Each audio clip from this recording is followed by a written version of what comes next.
Vote for. My first vote for. My first vote to social equality. My first vote to empower women.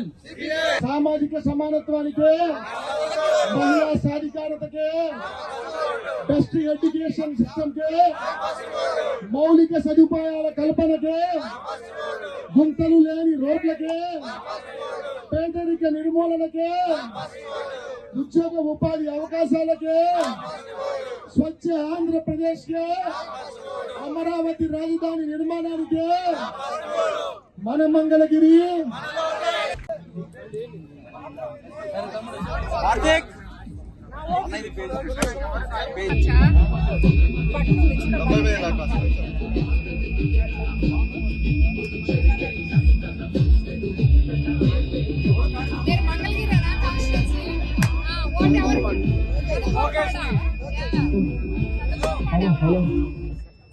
ఈ కార్యక్రమం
my first vote to CBN అనే కార్యక్రమం పేరుతో మొట్టమొదటిసారి vote హక్కు వినియోగించుకోబోయే యువతతో interact అయ్యి vote ఎందుకు వెయ్యాలి, ఎవరికి వెయ్యాలి, ఎలా వెయ్యాలి అనే ఈ 3 కాన్సెప్ట్ల మీద మమ్మల్ని ప్రతి కళాశాల విశ్వవిద్యాలయాల గడప తొక్కమని ఆదేశించడం జరిగింది. మరి ఈరోజు నేను మిమ్మల్ని ఒకటి అడుగుతున్నా, మీలో ఎంతమంది మొట్టమొదటిసారి ఓటు హక్కు వినియోగించుకోబోయే వారు ఉన్నారో ఒక్కసారి చేతులు ఎత్తండి. మీ అందరికీ ఓటు హక్కు వచ్చిందా? మీరందరూ ఓటర్ గుర్తింపు కార్డులు పొందారా? బాగా ఉత్సాహంగానే ఉన్నారు.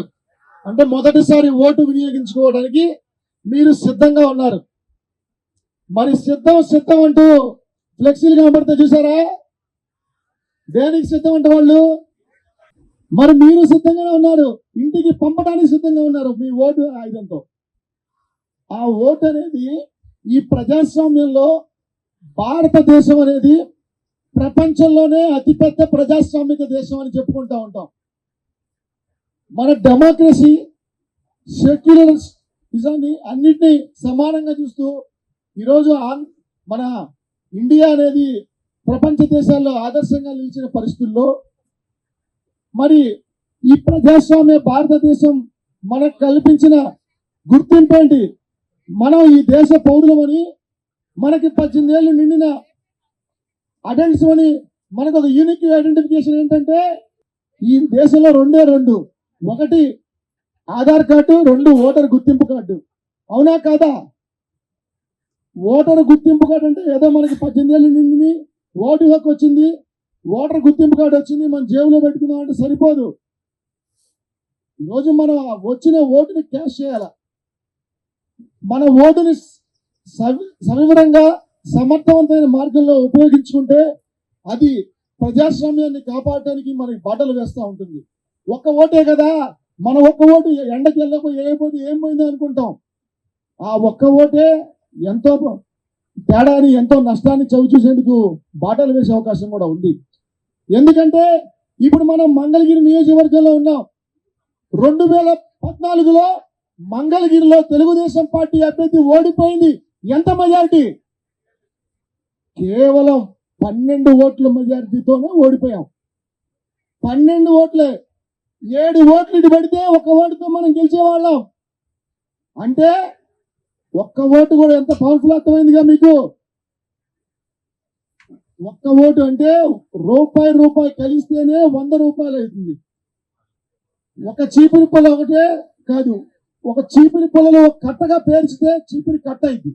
అంటే దీన్ని బట్టి మనకి ఏమవుతా ఉంది, ఓటు అనేది అందరం ముందుకు వచ్చి జన చైతన్యం కదిలి ఓటు హక్కును వినియోగించుకుంటే రానున్న రోజుల్లో ఈ 56 నెలల కాలంలో జరిగిన అరాచకాలు, ప్రజాస్వామ్య కూలి, రాజ్యాంగాన్ని అపాసం చేయడాన్ని అడ్డుకట్ట వేసి మనం గౌరవ రాజ్యాంగ నిర్మాత డాక్టర్ బిఆర్ అంబేద్కర్ గారు మనకిచ్చిన రాజ్యాంగాన్ని కాపాడిన వాళ్ళం అవుతాం. ఈరోజు మీరు వేయబోయే ఓటు ఈ రాష్ట్రం యొక్క సమగ్ర అభివృద్ధికి, సర్వతోన్ముఖ అభివృద్ధికి బాటలు వేసే విధంగా ఉండాలని చెప్పి నేను కోరుకుంటా ఉన్నా. అంతేగాని మీరు భవిష్యత్తులో ఈ 56 నెలల కాలంలో జరిగిన నష్టాన్ని పేరుకి వేసుకొని భవిష్యత్తులో కూడా మరోసారి ఏ తప్పు చేస్తే రేపు మీ పిల్లలకు మీరేం చెప్పుకుంటారు, అయ్యో ఆ రోజు మేము వేసిన ఓటు ఈ రాష్ట్రం యొక్క ప్రగతికి బాటలు వేయలేదే, ఈ రాష్ట్రం యొక్క వినాశనానికి మేము తోడ్పడిన వాళ్ళం అయ్యామే అని చెప్పి మీరు బాధపడకూడదని చెప్పి కూడా మీ అందరినీ సవివరంగా వేడుకుంటున్నా సోదరులారా. మరి అట్లాగే ఈ రాష్ట్రంలో మొట్టమొదటిసారి ఓటు హక్కు వినియోగించుకోబోయే యువతి యువకుల సంఖ్య ఎంతో తెలుసా? 45 లక్షల మంది పైచిలుకు ఉన్నారు. 2019లో 36 లక్షల మంది మొట్టమొదటిసారి ఓటు హక్కు వినియోగించుకున్న యువతి యువకులు ఉన్నారు. ఓటు గురించి, ఓటు ఎలా వేయాలో మీకు తెలుసా? ఒక 5 నిమిషాల్లో కంప్లీట్ చేద్దాం. మీ అందరూ ఓటు హక్కు వినియోగించుకోబోతా ఉన్నారు. ఎలా ఓటు వేయాలో మీకు తెలుసా? ఎవరైనా చెప్పండి. ఎలా వేయాలో మీకు అవగాహన లేదు కాబట్టి ఆ అవగాహన కల్పించడానికే మేము ఈరోజు మీ దగ్గరికి ఈ విధంగా ఎలక్ట్రానిక్ ఓటింగ్ మిషన్స్, ఏంటి ఎలక్ట్రానిక్ ఓటింగ్ మిషన్ ఈవీఎం, వీటిని మీ ముందుకు తీసుకొచ్చి మీతో ఓటు వేపిద్దామని చెప్పి మీ దగ్గర రావడం జరిగింది. అయితే ఈ ఓటు ఎలా వినియోగించుకోవాలనేది నేను మీకు ఇప్పుడు చెప్తాను. మీరు మొట్టమొదటిసారి ఓటు వేయబోతా ఉన్నారు. మీరు పోలింగ్ బూత్ లోకి వెళ్ళిన వెంటనే మీకు ఎలక్షన్ ఆఫీసర్ గారు ఉంటారు. ఎలక్షన్ ఆఫీసర్ గారు మీకు ఓటు వేయడానికి కంట్రోల్ యూనిట్ ఉంటుంది ఆయన దగ్గర. అక్కడ బటన్ నొక్కి పర్మిషన్ ఇస్తే మిమ్మల్ని సీక్రెట్ యూనిట్ లోకి పంపిస్తారు. అక్కడ ఎలక్ట్రానిక్ ఓటింగ్ యంత్రం ఉంటుంది, పక్కనే వీవీప్యాట్ ఉంటుంది. అంటే ఎలక్ట్రానిక్ ఓటింగ్ మిషన్ లో ఏమేమి ఉంటాయి అంటే మనం చూసుకుంటే name of the candidate, election symbol, ఇక్కడ రెడ్ బల్బ్ ఉంటుంది, బటన్ ఉంటుంది. మనకు కావాల్సిన అభ్యర్థి, ఇక్కడ మేము ఫస్ట్ ఓటు సిబిఎన్ కార్యక్రమంలో భాగంగా రావడం వచ్చింది కాబట్టి ఊరికి నారా చంద్రబాబు నాయుడు గారు లేదా తెలుగుదేశం పార్టీ అభ్యర్థి పెట్టాం. ఇక్కడ తెలుగుదేశం పార్టీ అభ్యర్థి ఎవరు? మన యువ నేత నారా లోకేష్ గారు. నారా లోకేష్ గారి పేరు ఉంటుంది. అలాగే తెలుగుదేశం పార్టీ పోటీ చేయని చోట జనసేన పార్టీ అభ్యర్థి ఉంటారు. సైకిల్ గుర్తు లేదా గ్లాస్ గుర్తు, ఈ 2 గుర్తులు ఉండబోతా ఉన్నాయి. సపోజ్ మీకు కావాల్సిన అభ్యర్థి నొక్కుతాం. నేను ఇప్పుడు నారా చంద్రబాబు నాయుడు గారి పేరు దగ్గర నొక్కుతున్నా. చూడండి, సౌండ్ వచ్చిందా? సౌండ్ వచ్చిందా?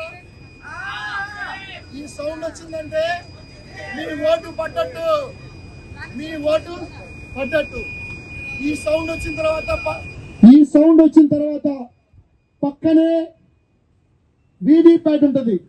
వీవీప్యాట్ లో ఈ విధంగా ఒక స్లిప్ జనరేట్ అవుతుంది. అది డిజిటల్ స్లిప్ లాగా కనపడుతుంది. ఇది మీకు బయటికి ఇవ్వరు, మేము నమూనాగా మీకు ఇవ్వబోతా ఉన్నాం. ఏదైతే వీవీప్యాట్ లో మీరు వేసిన ఓటు సైకిల్ గుర్తు పక్కన నొక్కితే సైకిల్ సింబల్ వచ్చి 5 to 10 సెకండ్స్ లో డిసప్పియర్ అయిపోతుంది. అలాగే గ్లాస్ గుర్తుకేస్తే గ్లాస్ గుర్తు వచ్చి ఆ వీవీప్యాట్ లో ఆ స్లిప్ డిసప్పియర్ అయిపోతుంది. అంటే మీ ఓటు మీరు వేసిన సరైన అభ్యర్థికి పడిందా లేదా అనే కన్ఫర్మేషన్ కోసం ఎలక్షన్ కమిషన్ ఆఫ్ ఇండియా వీవీప్యాట్లు ప్రవేశపెట్టింది. వాటిని కూడా ఎన్నో అనుమానాలు ఉన్న నేపథ్యంలో ఎన్నికల కౌంటింగ్ రోజు ర్యాండమ్ గా వీవీప్యాట్లు లెక్కించి ఇక్కడ ఎలక్ట్రానిక్ ఓటింగ్ మిషన్ లో పోలైన ఓట్లు, అలాగే వీవీప్యాట్ లో పోలైన ఓట్లు ఒకటా కాదా అని చెప్పి అన్ని లెక్కబట్టడం కష్టం కాబట్టి ర్యాండమ్ గా కొన్ని సెలెక్ట్ చేసి సమానంగా సరితూగేలాగా ఉన్నాయా లేదా అని లెక్కేసుకోవడం జరుగుతుంది. మీకు అర్థమైందా ఇప్పుడు ఓటు వేసే ప్యాటర్న్ గురించి? ఇప్పుడు మేము ఇది అయిపోయిన తర్వాత మీతో అందరం అక్కడికి వచ్చి నుంచుంటాం, ఓటు వేపిస్తాం. మీరందరూ మీ ఓటు వినియోగించుకోవచ్చు, మీ స్లిప్ తీసుకోవచ్చు, మీ ఒక అవగాహన పొందాలని చెప్పి మీ అందరినీ కోరుకుంటూ, ఏ బటన్ నొక్కైతే నేను సంక్షేమ పథకాలు ఇస్తున్నాను, ఏ బటన్ నొక్కైతే సంక్షేమ పథకాల పేరుతో ప్రజల జీవితాల్లో మార్పు రాని, కేవలం ముందు జేబులో 10 రూపాయలు పెట్టి వెనక జేబులో 100 రూపాయలు లాగేసే ప్రక్రియ జరుగుతుందో, ఆ ముఖ్యమంత్రి చేస్తున్న మాయకి ఏ బటన్ నొక్కి అయితే మభ్య పెడుతున్నాడో అదే బటన్ నొక్కి రేపు ఎన్నికల్లో మీరందరూ ఈ జగన్మోహన్ రెడ్డిని ఇంటికి పంపించాలని, ఈ నియోజకవర్గంలో యువనేత నారా లోకేష్ గారిని 53,000 పైచలకు మెజారిటీతో గెలిపించాలని చెప్పి మనస్ఫూర్తిగా కోరుకుంటూ, నాకు ఈ అవకాశం ఇచ్చిన సోదరులు మంగళగిరి నియోజకవర్గ తెలుగు యువత విద్యార్థి నాయకులకు, అలాగే సోదరుడు తెలుగు యువత జిల్లా ఉపాధ్యక్షుడు జంగాల వెంకటేష్ గారికి, అలాగే పడవల మహేష్ గారికి, అలాగే వేదిక మీద ఉన్న సహచర తెలుగుదేశం పార్టీ తెలుగు యువత విద్యార్థి కుటుంబ సభ్యులందరికీ పేరు పేరున ప్రజాస్వామ్య పరిరక్షణ నమస్కారాలు తెలియజేసుకుంటూ సెలవు తీసుకుంటా ఉన్నా. ఈ 4.5 సంవత్సరాల్లో ఏపీ యొక్క ఆర్థిక పరిస్థితి కానివ్వండి, ఆర్థిక మూలాలను దెబ్బతీసి, ముఖ్యంగా ఎవరైతే మీరున్నారో యూత్, పర్టికులర్ గా చదువుకొని ఇంజనీర్లు కానివ్వండి, ఎంబీబీఎస్ స్టూడెంట్స్, ఐఏఎస్, సిఏ ఇట్లా అనేక రకాలుగా రంగాల్లో చదువుకున్నటువంటి యూత్ ని నిర్వీర్యం చేసి ఈ రోజు ఒక ఇండస్ట్రీస్ కానివ్వండి, మీకు ఏ రకంగా చూసినా కూడా ఐటీ పరిశ్రమలు కానివ్వండి ఏవి తీసుకురాకుండా ఈ రోజు ఒక ఫిషాంధ్ర వాలంటరీ సిస్టమ్ అని ఒక 5,000 రూపాయలకి జీతాలు ఇచ్చి మిమ్మల్ని అలా కూర్చోబెట్టడానికి ఈ ప్రభుత్వం చేస్తున్నటువంటి కుట్రలో భాగంగా మీరు యూత్ అంతా కూడా నిద్ర లేవాలి, ఒక ఆలోచన చేయాలి. ఎందుకంటే ఈ రోజున ఒక దిశానిర్దేశం చేసేటువంటి గొప్ప నాయకుడు చంద్రబాబు నాయుడు గారు. ముఖ్యంగా మీరు ఆలోచించుకోవాలి, ఈ రోజు అమర్ రాజా కంపెనీస్ కానివ్వండి, లూలు కానివ్వండి, ఇక్కడ ఆటో నగర్ లో లోకేష్ బాబు గారు పెట్టినటువంటి ఐటీ కంపెనీస్ లో కూడా ఉద్యోగ అవకాశాలు లేకుండా చేసి ఈ రోజు అనేక రంగాలుగా కూడా మీరంతా కూడా బెంగళూరు, మెడ్రాసు, హైదరాబాద్ చుట్టుపక్కల ఉన్నటువంటి ఏరియాలో ఉద్యోగాలు చేసుకున్నటువంటి పరిస్థితి వచ్చింది. అదే మనకు రాజధాని ఉండి ఇక్కడ ఇండస్ట్రీస్ అవన్నీ వచ్చుంటే మన పిల్లలు ఇక్కడే ఉండేవాళ్ళు, మన దగ్గర ఉంటారని మన తల్లిదండ్రులు మాతో సహా అందరం భూములు ఇచ్చినటువంటి పరిస్థితి. ఈ రోజు భూములు ఇచ్చినటువంటి రైతుల గురించి కూడా మాట్లాడేటువంటి అంధకారంలో ఉన్నాడు ఈ ముఖ్యమంత్రి. విద్యార్థులకు మొదటి ఓటు ప్రాధాన్యత, మీ మొదటి ఓటు భారత రాజ్యాంగం మనకు కల్పించినటువంటి హక్కుగా మనందరం పరిగణలోకి తీసుకొని ఆ మొదటి ఓటుని దుర్వినియోగం చేయకుండా, మొదటి ఓటు ఎవరికి వేయాలి, వారికే ఎందుకు వేయాలి, ఎందుకంటే మనం my first vote for CBN అనే కార్యక్రమం చేస్తా ఉన్నాం కాబట్టి సిబిఎన్కే మొదటి ఓటు ఎందుకు వేయాలి. గతంలో హైదరాబాద్ లో ఉన్నప్పుడు సాఫ్ట్వేర్ ఇండస్ట్రీని కానివ్వండి, అనేక విధమైనటువంటి భారీ ప్రాజెక్టులన్నీ కూడా కంపెనీలు కూడా తీసుకొచ్చి ఉమ్మడి ఆంధ్రప్రదేశ్ లో కానివ్వండి, తర్వాత ఆంధ్రప్రదేశ్ రాజధానిగా ప్రారంభమైనటువంటి ఆంధ్రప్రదేశ్ లో కూడా కియా లాంటి భారీ పరిశ్రమలు తీసుకొచ్చి యువతకు ఉద్యోగాలు అందించే విషయంలో చంద్రబాబు నాయుడు గారు ముందుండటం అంతా కూడా విద్యార్థులకు అవగాహన కల్పించి, ఏదైతే ఒక్క ఛాన్స్ పేరుతో జగన్మోహన్ రెడ్డి ఒక్క ఛాన్స్ పేరుతో యువకులకు ఆయన చేసినటువంటి అతిపెద్ద మోసం, ఏటా సంవత్సరం జాబ్ క్యాలెండర్ రిలీజ్ చేస్తానని చెప్పి 20 లక్షల ఉద్యోగాలు ఇస్తానని చెప్పి తీరా గెలిచిన తర్వాత తూచి మా హామీలు ఇవ్వలేదని చెప్పి చెప్పుకునే పరిస్థితుల్లో వాళ్ళు ఉన్నారు.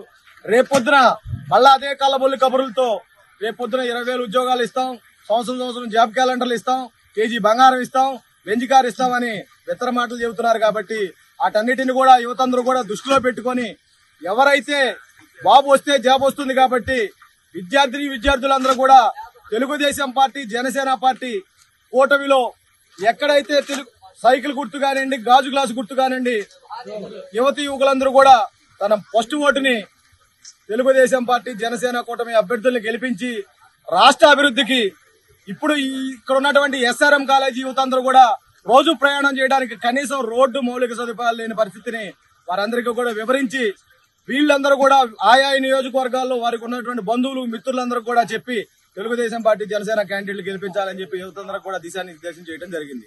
Total software exports of India, Google చేసి చెప్పండి పర్లేదు. Total software exports, what is the revenue of total software exports of India? Mobile data లేదా? అది చూసి చెప్పండి బ్రో, చూసి చెప్పండి. ఇండియాది 2021 కానీ ఎంతైనా కానీ టోటల్ సాఫ్ట్వేర్ ఎక్స్పోర్ట్స్ ఎంత? ఏదో 11 lakhs చేంజ్ వచ్చుంటదే, వచ్చిందా? 11.79 lakhs crores. ఓకే సరే, సాఫ్ట్వేర్ ఎక్స్పోర్ట్స్ ఆఫ్ ఆంధ్రప్రదేశ్ ఎంతో గూగుల్ చేయండి. 11.79 lakhs సాఫ్ట్వేర్ ఎక్స్పోర్ట్స్ అయితే కర్ణాటక అంటే బెంగళూరు లాంటి సిటీస్ ది 30% స్టేక్ ఉంది. అంటే అక్కడ ఉన్న కంపెనీస్ సాఫ్ట్వేర్ ఎక్స్పోర్ట్ చేస్తుంది 30%. మహారాష్ట్ర పూణే గాని బాంబే గాని ఇవి ఎక్స్పోర్ట్ చేస్తుంది దాదాపు 25%. తెలంగాణ 20%, అంటే హైదరాబాద్ ఉండటం వల్ల. కానీ మన దరిద్రం ఏంటంటే ఆంధ్రప్రదేశ్ 0.1%. 1,00,000 కోట్లు, 11 లక్షల కోట్లలో మనోడు ఎక్స్పోర్ట్ చేసిందంటే ఇతనున్న క్రియేట్ చేసిన ఎకో సిస్టమ్ వల్ల కేవలం 1,200 కోట్లు. కానీ చదవడానికి టాప్ యూనివర్సిటీలు ఆంధ్రాలో ఉంటాయి. ఎస్ఆర్ఎం ఉంటది, విట్ ఉంటది, అవసరమైతే ఐఐటి ఉంటాయి, IIIT ఉంటాయి. ఉద్యోగాలు మాత్రం ఆంధ్రాలో చేయకూడదు, బయటికి వెళ్ళాలి. కేఎల్యూ ఉంటది, అన్ని ఉంటాయి. అయితే ఇక్కడ ఉద్యోగాలు చేయడానికి మాత్రం మనకు అవకాశాలు లేవు.